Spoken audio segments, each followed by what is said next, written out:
ऐसा प्रतीत होता है मानो सदन में कोई कार्यक्रम चल रहा है। चाचा पर चर्चा।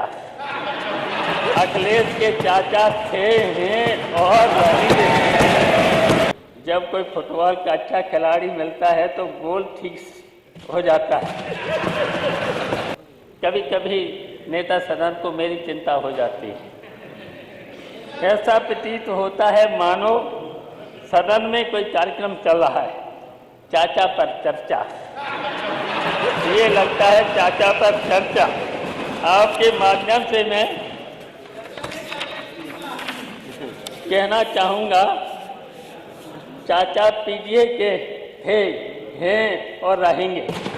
सादी समाजवादी थे, हैं और रहेंगे। अखिलेश के चाचा थे, हैं और रहेंगे। माननीय अध्यक्ष जी, वित्त मंत्री जी महोदय, आपको पता मैनपुरी के उपचुनाव में लग ही गया। जब कोई फुटबॉल का अच्छा खिलाड़ी मिलता है तो गोल ठीक हो जाता है। मेरी चिंता से ज़्यादा मेरे साथी की चिंता होना चाहिए हमसे ज़्यादा, जिन्होंने अभी दिल और दल बदला है।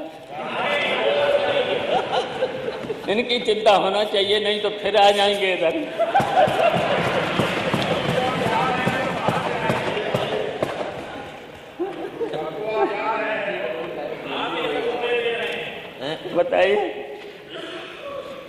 बताइए इतना है कि सब जगह चाचा को ही ढूंढ रहे हैं। सूची में नहीं, यहाँ नहीं, वहाँ नहीं। अरे जब चाहूँगा, जहाँ चाहूँगा, जिस सूची में चाहूँगा वहाँ हो जाऊँगा। क्या की चिंता है आप लोगों की? किस बात की चिंता? अध्यक्ष महोदय, वित्त मंत्री जी ने कहा सरकार 6 करोड़ व्यक्तियों की गरीबी से बाहर निकालने में सफल रही है। नीति आयोग की रिपोर्ट यह संख्या 3.43 करोड़ बता रही है। दोनों में कोई न कोई गलत है, किसी न किसी आंकड़े गलत हैं। फिर भी यह आधा सच दर्शाया जा रहा है। पूरे गलत से भी ज़्यादा खतरनाक हैं।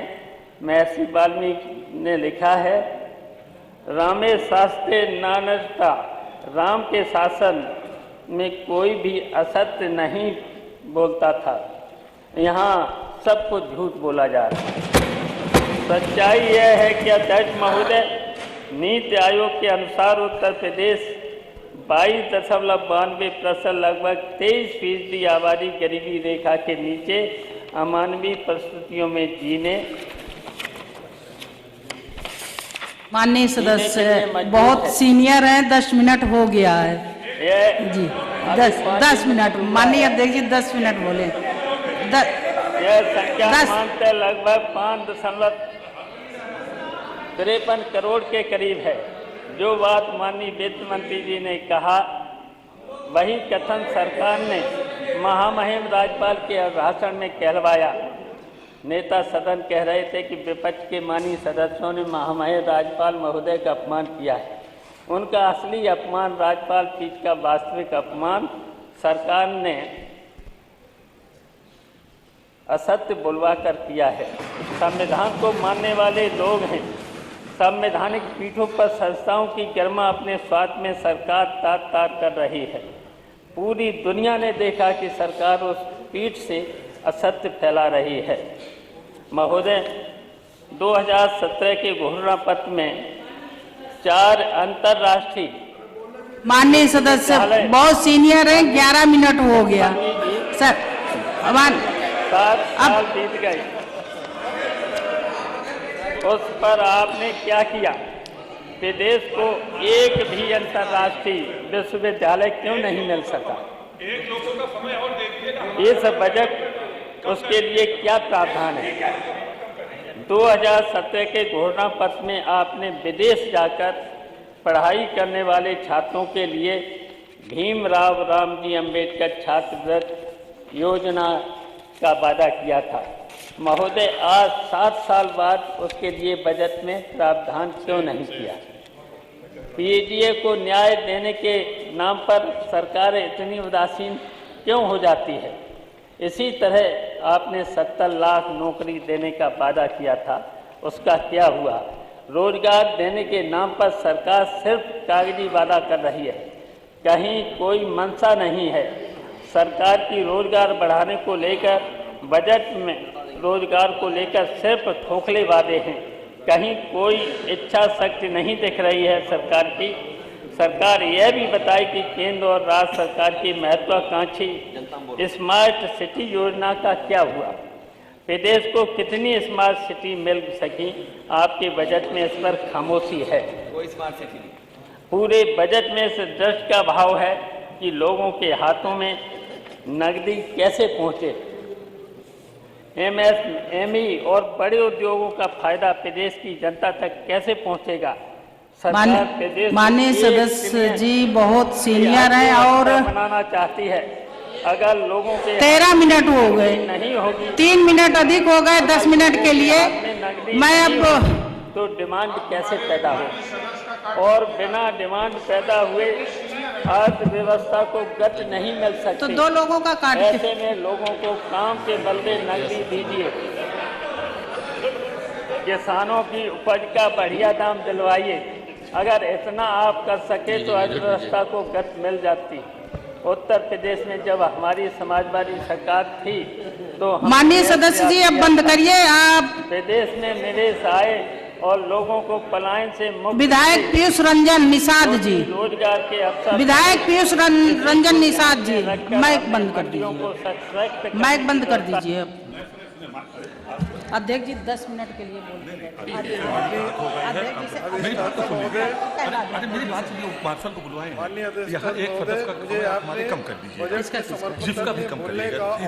इधर ज्यादा बुलवा लीजिएगा एक आदमी को, हमारे कम कर दीजिए। तो 3 मिनट ज्यादा बुलवा लीजिएगा। एक ये बीच में महोदय, इस बजट में पंडित दीनदयाल उपाध्याय हमारे सदस्यों में से 2 सदस्य, आप एक सदस्य कम बोल लेंगे, बात हो जाएगी। आप बोलने दीजिए। दुर्भाग्य है कि वर्तमान सरकार मंडियों के प्रति उदासीन है। पूरे प्रदेश में आपके द्वारा एक मंडी का सृजन नहीं किया गया है। इस बजट में भी आपने कोई योजना राशि इसके लिए नहीं रखी है। आप ही आंकड़े बताते हैं कि अभी तक विभागों में पिछले बजट का बहुत बड़ा हिस्सा ही खर्च नहीं हो सका। विकास कार्यों की इस धीमी रफ्तार पर सरकार अपनी पीठ थपथपा सकती है। सरकार अपने प्रतिनिधि धन प्राप्त की प्रत्याशा में ताओस भेज रही है, जबकि बजट का ही अधिकांश हिस्सा खर्च नहीं कर पा रही है। आर्थिक कुप्रबंधन के कारण आर्थिक विषमता बढ़ी है। यह दुर्भाग्य है कि खस्ता हालत, कानून व्यवस्था, कागजी निवेश, नकारात्मक विकास और किसानों की दुर्दशा बावजूद यह सरकार अपनी पीठ ठोक रही है। हर मोर्चे पर दुर्गत और असत्य ही इस डबल इंजन सरकार की उपलब्धि है। सरकार के कुछ नेताओं को समाजवाद से क्या चिढ़ है, समझ से परे है, जबकि समाजवाद हमारे राष्ट्र नायकों का सपना है। चंद्रशेखर आजाद, भगत सिंह जैसे विचारमान क्रांतिकारियों में समाजवाद व स्वतंत्रता के स्वप्न को साकार करने के लिए हिंदुस्तान समाजवादी गणतांत्रिक सेना बनाई गई थी। हमारे संविधान की प्रस्तावना में समाजवाद नियत है। लोहिया व लोकनायक जयप्रकाश का सपना समाजवाद है। समाजवाद का विरोध रामराज का विरोध है, हमारी महान विरासत के खिलाफ है। अध्यक्ष महोदय, हमारे महान लोकतंत्र की खूबी है कि अहंकार और सत्ता लंबे दिनों तक नहीं चलती है। ब्रिटानिया हुकूमत को हमारे नायकों ने पलटा, कई जालिम सरकारों को हमारे पूर्वजों ने पलटा। 4 बार तो हमने ही पलटा, फिर हम पलट देंगे। हमने जिस दौर को चाहा है बदल डाला है और जिस दौर को चाहेंगे बदल डालेंगे।